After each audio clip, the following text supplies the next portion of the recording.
ಸನ್ಮಾನ್ಯ ಶ್ರೀ ಸಂತೋಷ್ ಲಾಡ್ ಸಾಹೇಬ್ರಿಗೆ ಸಚಿವ ಸ್ಥಾನ ಹಾಗೂ ಉಪಮುಖ್ಯಮಂತ್ರಿ ಸ್ಥಾನ ನೀಡಬೇಕೆಂದು ಆಗ್ರಹಿಸಿ ನಾವಿಲ್ಲಿ ಅಳ್ಳವರದಾಗೆಲ್ಲಾನು ಒಂದು ಸ್ಟ್ರೈಕ್ ಅಂತ ಅನ್ಸ್ಕೊಂಡಿವಿ. ಆದರೂ ಅತಿ ದೊಡ್ಡ ಪ್ರಮಾಣದಾಗ ಏನಾಗಿಲ್ಲ, ಇದಿಷ್ಟು ಸಣ್ಣ ಪ್ರಮಾಣ, ಇನ್ನೂ ಅತಿ ದೊಡ್ಡ ಪ್ರಮಾಣದಾಗ ಆಗ್ಬೇಕಂತೈತಿ.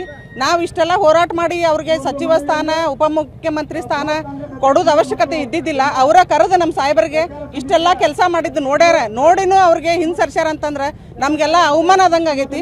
ಅದಕ್ಕೆ ನಮಗೆ ಸಂತೋಷ್ ಲಾಡ್ ಸಾಹೇಬರಿಗೆ ಉಪಮುಖ್ಯಮಂತ್ರಿ ಸ್ಥಾನನ ಬೇಕು, ಇಲ್ಲಾಂದ್ರೆ ಅವ್ರಿಗೆ ಅತಿ ಹೆಚ್ಚಿನ ಒಂದು ಸಚಿವ ಸ್ಥಾನವನ್ನು ಕೊಡ್ಬೇಕಂತ ಹೇಳಿ ನಾವೆಲ್ಲ ಆಗ್ರಹಿಸಿ ಇದು ಸಣ್ಣ ಪ್ರಮಾಣದಾಗ ಆಗೈತಿ. ಇನ್ನು ಬೆಂಗಳೂರು ಲೆವೆಲ್ ಆಯ್ತು, ಡೆಲ್ಲಿ ಲೆವೆಲ್ಗಾದ್ರೂ ಆಯ್ತು, ನಮಗೆ ಅವ್ರ ಸ್ಥಾನ ಸಿಗೋ ಮಟ್ಟ ನಾವು ಯಾರು ಹೋರಾಟ ನಿಂದ್ರಸಂಗಿಲ್ಲ.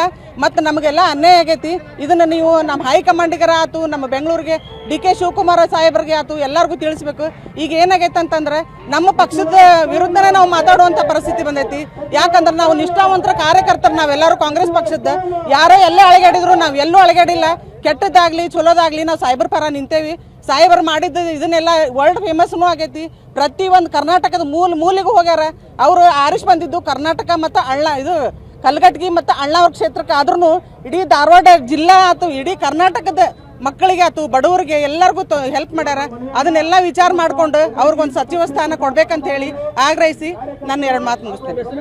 ಸುವರ್ಣ ಕಡ್ಕೋಳ್ ಪಟ್ಟಣ ಪಂಚಾಯತಿ ಮಾಜಿ ಅಧ್ಯಕ್ಷರು.